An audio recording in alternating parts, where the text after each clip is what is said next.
নিখোঁজের ২৫ বছর পর সামাজিক যোগাযোগ মাধ্যম ফেসবুকের মাধ্যমে পরিবারের দেখা পেয়েছেন জাহানারা বেগম নামের এক বৃদ্ধা। শুক্রবার দুপুরে কিশোরগঞ্জের পাকুন্দিয়ার জাঙ্গালিয়া এলাকায় তার ছোট মেয়ে হাসি বেগম সহ পরিবারের সদস্যদের সঙ্গে দেখা হয় জাহানারার।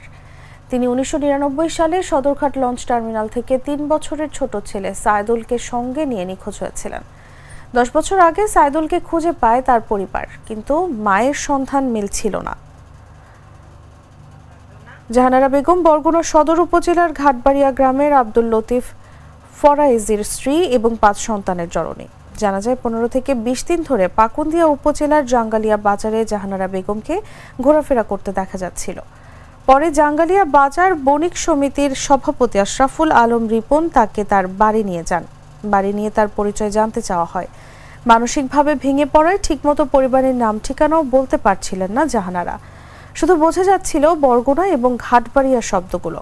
তখন আশরাফুল আলম রিপন ঢাকায় তার ছেলে শাহরিয়ার হৃদয়কে জানান। হৃদয় বরগুনার তার পরিচিত একজনকে জাহানারা বেগমের কথা জানান ও তার কয়েকটি ছবি পাঠান। সেই ব্যক্তি ফেসবুকে জাহানারার ছবি সহ পোস্ট দেন।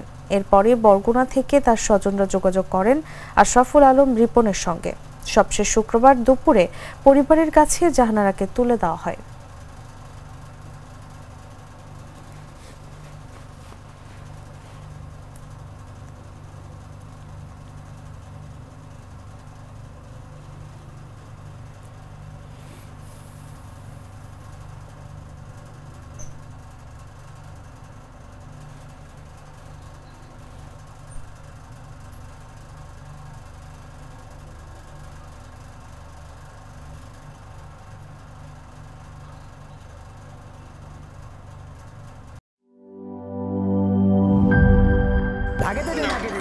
বলছিলাম না সস্তা তিন অবস্থা, এবার বুঝো ঠাও।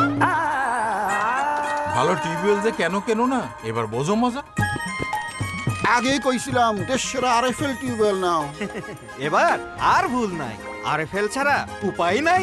অল্প চাপে বেশি পানির জন্য আরএফএল।